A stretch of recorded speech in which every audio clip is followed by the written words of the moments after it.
کہ ہمارا ووٹ ہمارے لیے امن کا ضامن بنے، ہماری عزتوں کی حفاظت کا ضامن بنے۔ ہم جو گواہی دے رہے ہیں وہ اس سرزمین پر ہمیں اپنی اسلامی زندگی کو سر بلندیوں پر عمل کرتے ہوئے اپنے وقت کو گزارنے کے لیے دیا تھا، لیکن چلتے چلتے انہوں نے دوغلا پن کر دیا، ہمارے ساتھ میں ایسے حق تلفیاں انہوں نے کی، ہم نے ان سے مطالبے کیے، علماء کرام کی بار بار میٹنگیں ان سے ہوئی، ہائی کمانڈ علماء سے تعلقات بناتی رہی اور بار بار علماء کرام کی سرپرستی کو اپنی پارٹی کی کامیابی کا ایجنڈا بتاتی رہی، اور وقت پڑنے پر علماء کے گھروں میں بیٹھ کر ان کو ذہن سازی کروائی گئی اور یہ بتایا گیا اب کے اس حالات کے اندر متحد ہو کر ایک آپشن ہمارے لیے کانگریس کا ہے کہ ایک موقع ہمیں دیا جائے کہ ہم آپ کے حقوق کو اپنے حق تلفی کیے بغیر باقاعدہ آپ کی ضرورتوں کو پورا کیا جائے گا۔ تو ایک امید لے کر اسٹیج پر بیٹھے ہوئے ضلع کے علماء سے لے کر تعلق کے علماء سے لے کر اسٹیٹ کے بڑے بڑے ائمہ تک نے اپنے مسجد کے ممبر و محراب سے جہاں سیرت کو بتایا جاتا ہے، پیارے رسول کی زندگی کو بتایا جاتا ہے، اعمال اور آخرت کو بتایا جاتا ہے، وہی انسانیت کی حفاظت اور بقا کے لیے ووٹ کا کیسے استعمال کیا جائے اور اس کا کیسا حق ہم لوگ ادا کریں، اس کے لیے ایک بیداری مہم پورے کرناٹک کے اندر الحمدللہ چلی۔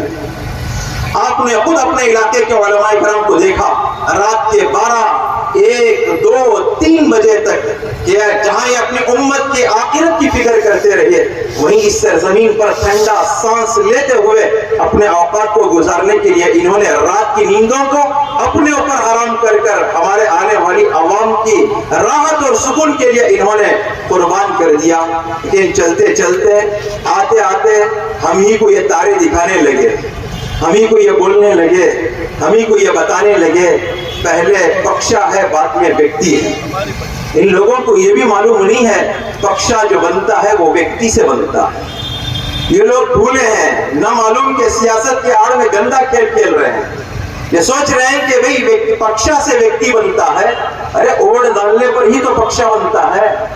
آپ جیسے لوگ ہی جا کر اوڑ بودول کے اندر اوڑ ڈالتے ہیں تو آپ کا ایم ایل اے چن کر آتا ہے، آپ کا کاؤنسلر چن کر آتا ہے، اس سے ایم ایل اے بن کر آتا ہے، ان ایم ایل اے سے سی ایم بن کر آتا ہے، ان سی ایم سے پی ایم بن کر جاتا ہے۔ یہ کہاں کی بات کر رہے ہیں؟ بیج سے درخت بنتا ہے، درخت سے بیج نہیں بنتا۔ درخت کے پیداوار کے لیے سب سے پہلے بیج کی ضرورت پڑتی ہے، بعد میں درخت کی ضرورت پڑتی ہے۔ جب ان سے پوچھا جاتا ہے پکشا جو فیصلہ لیتا ہے وہی فیصلہ ہے، تو پھر آپ لوگ ووٹ کیوں پوچھتے ہیں؟ ویکتی کو کیوں انتخاب کرتے ہیں؟ ویکتی ہوگا، آدمی ہوگا، عہدہ ہوگا تو آپ کا پکشا ہوگا۔ ویکتی نہیں ہے اور آدمی نہیں ہے، ووٹ نہیں ہے تو آپ کا پکشا کہاں سے ہو سکتا ہے؟ یہ ہم لوگوں کو دوغلے پن کے اندر گھمایا جا رہا ہے، یہ سوچ رہے ہیں کہ سیاست انہی کو کرنا آتا ہے۔ انشاءاللہ ایک دور آئے اگر یہ علماء اکرام سیاست کے اندر کھڑے ہو گئے، ان کو دھول تک بھی معلوم نہیں چلے گی بھی سیاست کیا ہو سکتی ہے۔ ان علماء نے سیاست کرنا سیکھا ہے اور یہ سیاست کو جانتے ہیں، بس فرق اتنا ہے کہ اپنی ذمہ داری کو چھوڑ کر دیے ہیں۔ مطلب یہ نہیں کہ ہمیں سیاست سے علم نہیں ہے، ہم بھی سیاست سے علم رکھتے ہیں، ہم نے سیاست پڑھا ہے، خلفائے راشدین نے سیاست کیا ہے، پیارے رسول نے سیاسی جماعتوں کو اپنے اپنے علاقوں کے اندر ملی، سماجی اور دینی خدمات کو انجام دینے کے لیے حضرات صحابہ کرام کو بھیجا ہے۔ ایسا نہیں کہ ہم لوگوں کو نہیں آتا۔ اگر یہ علماء کرام کھڑے ہو گئے 1947 کے اندر جو انقلاب اس سرزمین کے اوپر علماء نے برپا کیا تھا، انشاءاللہ وہ وقت دور نہیں ہے۔ بند کمروں کے اندر بیٹھ کر کہا جاتا ہے کہ گرو گڑو جو بولتے ہیں اس سے نہیں ہوتا۔ جب 2023 کا الیکشن آیا تھا، انہی گرو گڑوں کو بلا کر آپ نے بند کمروں کے اندر ممبروں سے بولنے کے لیے کیوں کہا تھا؟ ممبروں سے بولنے کے لیے کیوں کہا تھا؟ جبکہ گرو گڑو کہنے پر ہم لوگ دینے والے نہیں ہیں، تو جب موقع آیا آپ کو جتانے کا تو یہی گرو گڑو کا ہاتھ بھی نظر آیا، پیر بھی نظر آیا، ان کی ٹوپی بھی نظر آئی، ان کی داڑھی بھی نظر آئی۔ جب آپ نے اپنا مقصد پورا نکال لیا، اب جب اس نے اپنا حق پوچھا تو آپ کہتے ہیں کہ اس میں گرو گڑو کا کوئی حق نہیں ہے۔ بتاؤ یہ دوغلا پن ہمارے اپنے کانگریس والوں نے ہمارے اپنے اکابر علماء سے اور قوم سے کر رہے کہ نہیں کر رہے ہیں؟ ہم یہ اس وقت بتانا چاہتے ہیں کہ جس طرح ہم نے کندھا دے کر سہارا دے کر اس کو پروان چڑھایا ہے، کندھے ہٹیں گے تو آپ ایسا گریں گے پھر اٹھنے کے بھی قابل نہیں رہیں گے۔ یہ طاقت ہمارے اندر ہے، ہمارے اس عوام کے اندر ہے، ہمارے اس پبلک کے اندر ہے۔ اس سے بڑی طاقت اس منچ پر اور بیٹھے ہوئے اسٹیج پر علماء کرام کے اندر ہے۔ چاہے تو منٹوں کے اندر اللہ تعالیٰ تختوں کو پلٹنے کے لیے آج بھی اس سرزمین کے اوپر ایسے اپنے باشندوں کو رکھا ہے، چاہے تو وہ بنا بھی سکتے ہیں، چاہے تو وہ اجاڑ بھی سکتے ہیں۔ تو لہٰذا اس وقت کا جو ہمارا اپنا پروگرام ہے، ہمارے اپنے اس علاقے کے نمائندگی کرنے والے تقریباً 45 سے 50 سال سے MLC نصیر احمد صاحب، جو الحمدللہ امت کا بڑا درد رکھنے والے۔ بعض لوگوں نے کہا، ہم نے بھی سنا، کیا کردہ نہیں جی انہوں؟ بعض لوگوں نے کہا کیا کریں گے انہوں، کیا یہ خدمت ہے ان کی، کیا یہ ان کا ہمارے واسطے کام چل کر ہے؟ کبھی آپ ان کے پاس میں پہنچے؟ کبھی آپ نے اپنا مسئلہ ان کے پاس میں رکھا؟ بعض لوگ یہ بھی بولتے ہیں کہ ووٹا ہونے ایک ٹائم ہمارا پاؤں ہونا، دوسرے ایک ٹائم کو ہمارا ضرورت نہیں۔ کیا وقت ہے ایک آدمی کو جب موقع ملتا ہے، عہدہ ملتا ہے، تو آدمی اس کے پاس میں پہنچنا ضرور ہوتا ہے۔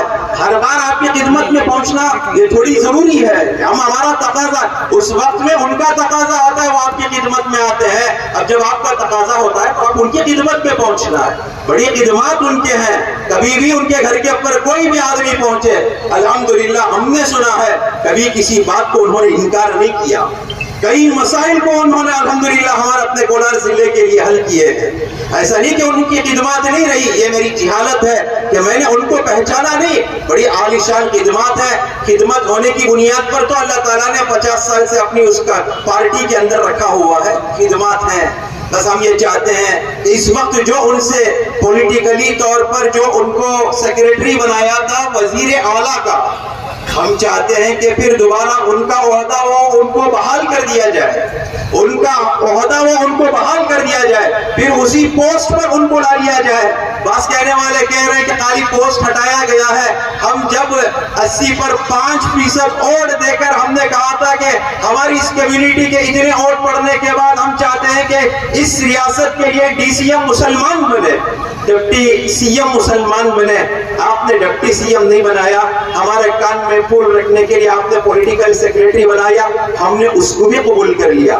چلو خیر، اسی کو بھی ہم لوگ تسلیم کرتے ہیں۔ اس کا مطلب یہ نہیں ہے کہ بھئی ہم ہر چیز پر ہم سر خم رہ کر اس کو تسلیم کر رہے ہیں، مطلب یہ نہیں ہے۔ جب ہماری حق تلفی ہوگی، ہم جب اٹھیں گے اس وقت آپ کو پتا چلے گا کہ انقلاب کیا ہوتا ہے۔ جب علماء جاگتے ہیں، عوام بیدار ہوتی ہے اور وہ ذمہ داری کو سمجھتی ہے، جسے اوپر چڑھانا بھی معلوم ہے، اسے نیچے اتارنا بھی معلوم ہے۔ تو ہم باقاعدہ اس ہائی کمانڈ سے جو ویکتی اور پکشا کے نشے کے اندر جو ہے، پکشا جو اپنا ڈیسیشن لیتا ہے اور پارٹی جو ڈیسیشن لیتی ہے، ہائی کمانڈ جو ڈیسیشن لیتی ہے، ان ہائی کمانڈ سے ہم صاف طور پر یہ کہنا چاہتے ہیں، اس کرناٹک کے اندر جتنا حق سدرامیا کا ہے، جتنا حق DK شیو کمار کا ہے، جتنا حق سرجے والا کا ہے، اور جتنا حق دیگر ان کے اپنے لیڈروں کا ہے، اس سے کئی زیادہ حق اس کانگریس پارٹی کے لیے نصیر احمد صاحب کے لیے بھی ہے،